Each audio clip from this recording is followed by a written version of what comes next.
오늘 이 자리에 처음 오신 분들도 있고 또한 몇 번째 오신 분들도 있지만 우리 교회는 여러분들이 오시기를 하나님께 간절하게 기도하고 기다렸습니다. 여러분들이 누군가에 의하여 왔지만 하나님은 그 누군가를 통하여 여러분들을 이끌어 오셨습니다. 하나님께서는 아무런 목적 없이 부르신 것이 아니라 오직 한 가지의 목적을 가지고 부르셨습니다.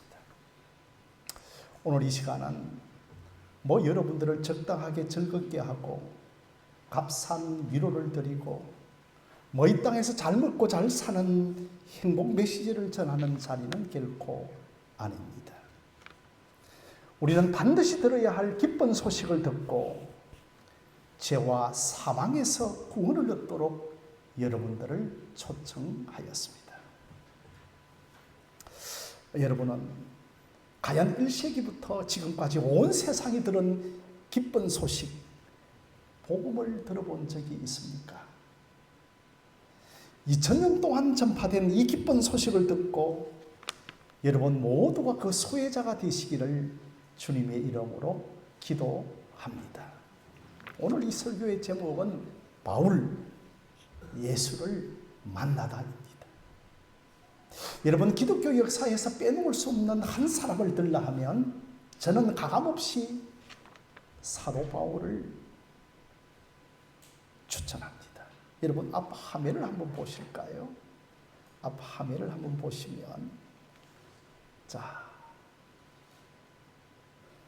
이 그림이 사도 바울입니다. 어떤 사람들은 바울은 이 기독교가 바울의 종교라고 할 정도로 이 바울은 기독교의 초석을 다져놓았던 사람입니다. 그리고 또한 역사학자 토인비는 바울을 싣고 유럽으로 간 그 배는 유럽의 역사를 바꾸는 배였다라고 하였습니다. 여러분, 바울의 그 유대식 이름은 사울이었고 로마식 이름은 바울입니다. 지금도 영미권 영국과 미국에서는 이 폴이라고 하는 이름이 많은데 바울을 가리키죠. 아무튼 사울이라고 하는 한 청년이 이 기쁜 소식을 듣고 구원을 얻습니다. 여러분들 중에서도 바울과 비슷하게 예수를 믿은 사람이 있을 것입니다. 여러분 바울은 그 이스라엘에 총망받는 엘리트 청년이었고 그 당시 약 한 30세 정도였으며 그 유대인 최고의 결정기구인 사내들인 공의회에서 신임받는 청년이었습니다. 이 바울의 신망은 여기서 끝나지 않고 예수를 믿는 자들을 잡아 가두기 위하여서 그 대제사장에게 공문을 받아들고는 살기가 등등하였습니다. 왜 이토록 여러분 바울이 흥분하였겠습니까? 아니 사람들이 말하고 있는 예수 믿는 자들이 말하고 있는 그 기쁜 소식은 가당치 않았고 그리고 많은 사람들이 예수 믿는 것이 싫었습니다. 그래서 그에게는 복음에 대한 강한 적대감과 미움이 불타올랐습니다. 여러분 바울은 구약 성경의 전문가이고 박사였습니다.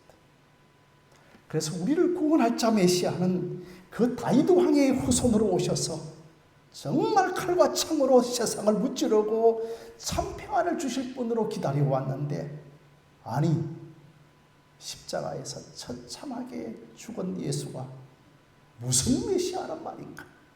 그것도 나무에 달려 죽은 사람은 저주받은 죽음이라고 성경에서는 말씀하고 있는데 아니 그가 겁죄인으로 죽은 그 예수를 구세주로 믿고 알고 따르니 바울은 살기가 등등하였습니다. 아니 불과 얼마 전에 예루살렘에서 예수라고 하는 한 청년이 십자가에 달려 죽은 사건이 있었는데 그 예수가 우리의 죄를 위하여 죽었대. 그리고 그 예수가 사흘 만에 부활했는데 그가 성경에서 오랫동안 예언한 메시아이고 그를 믿으면 죄와 사망에서 구원을 얻는다 하니 사도 바울은 전혀 받아들일 수가 없었습니다. 아니 그런데 이 예수를 점점 많은 사람들이 믿고 거기에 율법의 전문가인 유대교의 제사장들마저도 믿기를 시작한 것입니다. 그래서 바울은 도저히 가만히 있을 수가 없어서 이 사람들을 진멸하기 위하여서 대제사장에게 공문을 받았습니다. 그게 여러분 2절 말씀이죠. 앞 화면을 한번 보실까요? 자, 우리 한번 입술을 열어 성경 구절을 한번 읽어보겠습니다. 시작. 다메섹 여러 해당에 가져갈 공문을 청하니 이를 만일 그 도를 따르는 사람을 만나면 남녀를 막론하고 결박하여 예루살렘으로 잡아오려 함이라고 했습니다. 여러분, 다메섹. 이 다메섹은 시리아의 수도 다마스커스인데 아니 벌써 여기까지 복음이 전파되어졌고 그러니 바울은 예수 이야기만 나오면 적대감과 거부감이 생기는 겁니다. 참 우리들도 저도 예수 믿기 전에는 예수에 대한 그런 감정을 가진 자였습니다. 오늘 그런 사람이 있다면 바울에게 생긴 변화를 잘 한번 들어보시기 바랍니다. 이 바울은 구약 성경을 통하여서 하나님은 한 분 하나님으로 알고 있었는데 아니 그 예수를 하나님처럼 경배하고 하나님의 아들이라고 부르는 것이 도저히 용납할 수가 없었습니다. 오늘날로 말씀드리면 내 자신이 갖고 있는 종교관이 있고 신념이 있는데 무조건 유일하신 예수 그리스도만을 믿으십시오라고 하는 것과 같습니다. 그래서 바울은 내친김에 시리아의 수도 다마스커스까지 달려갔습니다. 아니 다메섹 가까이 이르렀을 때 바울은 전혀 예상치 못한 초자연적인 현상을 경험합니다. 한 번도 보지 못했던 햇빛보다도 더 밝은 빛이 하늘로부터 자기 자신을 둘러 비추는 것입니다. 바울의 반응은 그 자리에서 엎드러지는 것밖에 없었습니다. 그 하나님의 밝은 빛은 하나님을 현존하기에 바울은 압도당할 수밖에 없었습니다. 그리고 하늘에서 음성이 들려옵니다. 사울아 사울아 너가 어찌하여 나를 박해하느냐라고. 아니 자기의 이름을 두 번이나 연속해서 부릅니다. 바울은 지금 모호한 소리를 들은 것이 아니라 자기의 이름을 부르고 있습니다. 전혀 모르는 사람이 내 이름을 부르면서 지금 바울이 하고 있는 일을 지적하고 있습니다. 그래서 바울은 그 음성에 즉시 물을 수밖에 없어서 5절에 바울은 이렇게 묻습니다. 여러분 앞 화면을 한 번 더 보실까요? 자, 앞 화면을 한번 읽겠습니다. 시작. 대답하되 주여 누구십니까? 이러시되 나는 너가 박해하는 예수라고 합니다. 전혀 바울은 예상치 못한 대답을 듣습니다. 그토록 싫어했던 예수의 음성을 듣습니다. 아니 사울에게는 가장 큰 충격입니다. 하늘로부터 빛이 맺고 음성을 들은 것보다도 예수를 만나는 것이 더 중요합니다. 여러분 우리 교회도 마찬가지지만 교회 다니는 사람들 중에 야 나도 이런 좀 체험을 하면 예수를 잘 믿을 것인데라고 소원하는 사람들이 있습니다. 사랑하는 성도 여러분, 마귀도 흉내를 냅니다. 기독교는 체험으로 예수 믿게 하는 종교가 아닙니다. 음성이 들리고 밝은 빛을 체험하는 것보다도 바울은 그 밝은 빛 속에서 들은 그 이름, 예수의 이름을 믿고 구원을 받은 것입니다. 바울은 결코 용납할 수 없었던 예수를 대면한 겁니다. 아니, 그 예수가 십자가에서 죽고 끝나지 않고 부활하여 자기 자신과 직접 대면을 하였습니다. 아니, 죽고 끝났다라고 했는데 부활이 있을 수 있다라고 하니까 바울이 되짚어 보기를 시작한 겁니다. 사랑하는 성도 여러분, 오늘도 여러분들이 예수에 대한 판단과 예수에 대한 생각을 한 번 더 되짚어 볼 수 있기를 바랍니다. 이 기독교는 예수라고 하는 한 인격을 대면하는 사람들의 이야기입니다. 여러분, 불교는 부처의 가르침과 수양을 하는 종교지만 이 기독교는 예수라고 하는 한 인격을 대면하는 종교입니다. 그래서 1세기 이후의 크리스찬들은 이 기쁜 소식을 전하지 않을 수 없었는데 다 예수라고 하는 한 인격을 직면하였기 때문입니다. 성도 여러분, 그 인격이신 예수가 어떤 분입니까? 부활하여 지금도 살아계시다는 것입니다. 일본의 그 여러 작가 미우라 아야코 씨를 아시죠? 이분은 빙점이라고 하는 소설의 작가이고 한문으로는 삼포능자라고 부릅니다. 아니, 저도 이제 설교를 종종 하면서 이분의 그 예화를 종종 언급을 해서 이번에는 이번에 책을 한번 사야겠다 해서 지난 주간에 이 삼포능자 씨의 책을 구입하였습니다. 자, 이 사람이 전신불수가 되는 병에 걸렸습니다. 나중에는 아무것도 못 쓰고 눈 하나를 씁니다. 바로 이 병상, 이 상황에서 나사렛 예수여, 나사렛 예수여, 내가 나사렛 예수를 십자가에 못 박았습니다라고 그가 예수를 만납니다. 이분이 병상에서 그 종교적인 치료를 한 것도 아니고 능력으로 그 병이 고침을 받은 것도 아닙니다. 다만 예수라고 하는 그 이름을, 예수라고 하는 한 인격을 직면합니다. 그리고 그 병상에서 예수의 이름을 부르기를 시작합니다. 아니, 저 불가능한 상황에서 예수의 이름을 부르는 것을 보면서 옆에 있는 사람들도 예수의 이름을 부르기를 시작합니다. 오늘 오신 모든 분들에게도 이 예수를 직면해야 합니다. 여러분, 이 사실을 빼고 기독교를 말할 수 없습니다.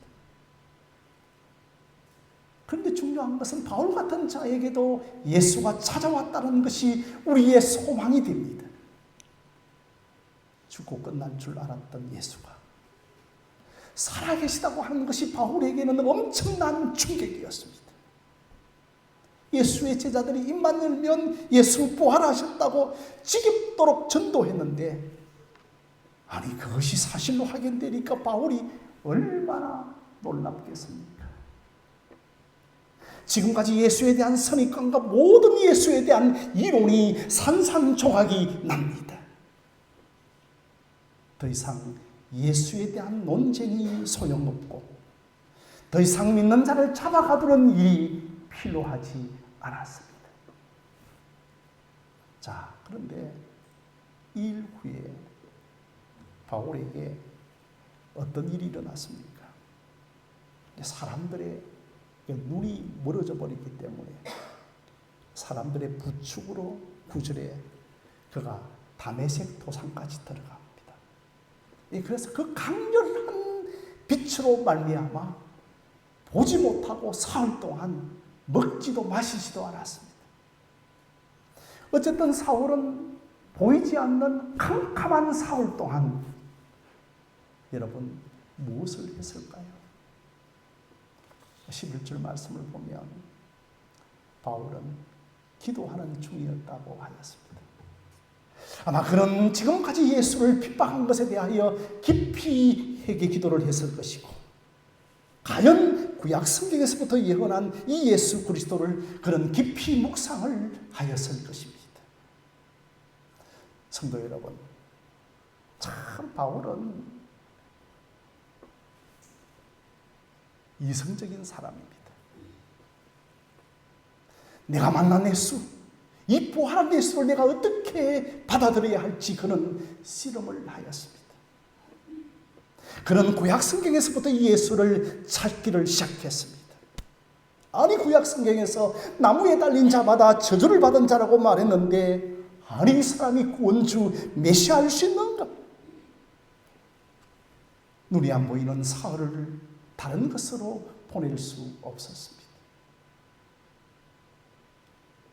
그러면서 그는 계속해서 구약과 성령의 조명을 따라 십자가의 저주로 죽은 예수가 성경에서 말한 메시아이구나, 나무에 달려 저주받은 것은 우리의 죄를 대신하여 죽은 저주받은 죽음이었구나, 이 예수가 죽음으로 끝나지 않고 다시 살아남으로 죄를 해결하고 죄로 인하여 있게 된 사망을 해결하고 우리에게 영원한 생명을 얻게 해주는구나.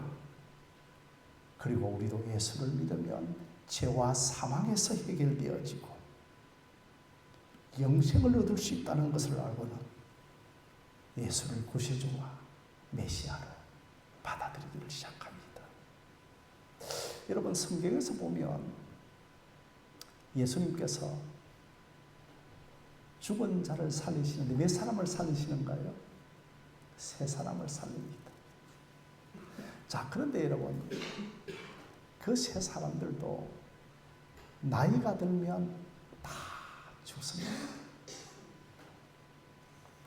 아니, 그 살았던 세 사람 중에 영화로운 몸을 입고 영원히 산 사람을 본 적이 없습니다. 그런데 예수는 그렇지 않는 부활이었습니다. 야, 예수가 하나님의 아들 맞구나. 우리는 우리의 죄를 스스로 해결할 수 없는데 하나님이신 그분이 친히 아들로 오셔서 우리를 구원해 주신다고 하니 바로 그 사람이다. 진짜 이분이구나. 이분이 우리의 죄를 구원하기 위하여서 저주의 죽음을 당한 것이다. 그런 예수가 구원자, 메시아라고 하는 결론을 낼 수밖에 없었습니다. 자, 드디어 이 3일 만에 바울이 눈이 뜨여지고, 아니, 눈이 뜨여지자마자 바로 예수를 전합니다. 아니, 누가 시켜서도 전하는 것이 아니고 돈을 주고서도 전하는 것이 안 되는데, 아니, 그런 기쁜 소식이 믿어졌고 빨리 다른 사람들에게 이 복음을 전하고 싶었던 것입니다. 성도 여러분, 참 바울이라고 하는 이 청년에게 생긴 변화를 한번 생각해 보십시오. 이게 무엇으로 정말 설명할 수가 있겠습니까? 그 어떤 것에 세뇌당하여서 이렇게 할 수가 있겠습니까? 이단과 사이비와 공산주의와 어떤 운동권에서는 세뇌를 시키면 찰떡같이 있습니다. 여러분, 한창 이성이 자라는 시기에 세뇌시키면 그대로 믿고 행동을 합니다. 그러나 바울은 그런 것이 아닙니다. 너무너무나 이 복음이 놀랍고 기쁘고 감격하여 그는 심지어 유대교 사람들에게도 죽이려고 하는 표적이 됩니다. 여러분, 바울은 이전의 사울이 아니었습니다. 사랑하는 성도 여러분, 우리의 한 영혼을 하나님께서 구원하실 때에 통상적으로 참 바울처럼 변화시켜 나갑니다. 저는 오늘 여러분들에게 바울이 만난 예수의 간증을 들려드렸습니다. 사랑하는 성도 여러분, 우리에게 제일 중요한 것은 예수라고 하는 그 인격을 만나는 것입니다. 사랑하는 성도 여러분, 우리가 영광의 주님을 만나면 사람이 변화됩니다. 그가 어떤 조건과 어떠한 사람이었든지 간에 다 예수를 만나게 되면 변화됩니다. 그래서 저는 어느 누구도 포기할 수가 없는 겁니다. 왜냐하면 그 사나운 맹수 같던 사울이 변화되고 회심을 하였기 때문입니다. 하나님께서는 바울이 어떤 존재였고 어떤 사람인지를 묻지 않았습니다. 그리고 또한 더 중요한 것은 바울이 하나님을 찾은 것이 아니라 하나님이 바울에게 찾아왔다는 것입니다. 16, 17세기에 청교도 시절에 유명한 목사님 토마스 톰슨이라고 하는 목사님의 시가 있는데 이분의 시의 제목이 영혼의 사냥개라고 하는 시입니다. 아니 근데 이분이 우리 하나님을 영혼의 사냥개로 비유하였습니다. 한 사람을 작정한 영혼이라면 끝까지 사냥개처럼 놓치지 않고 끝까지 추격하여 그를 믿게 한다고 하는 의미로 영혼의 사냥개라고 하는 시를 지었습니다.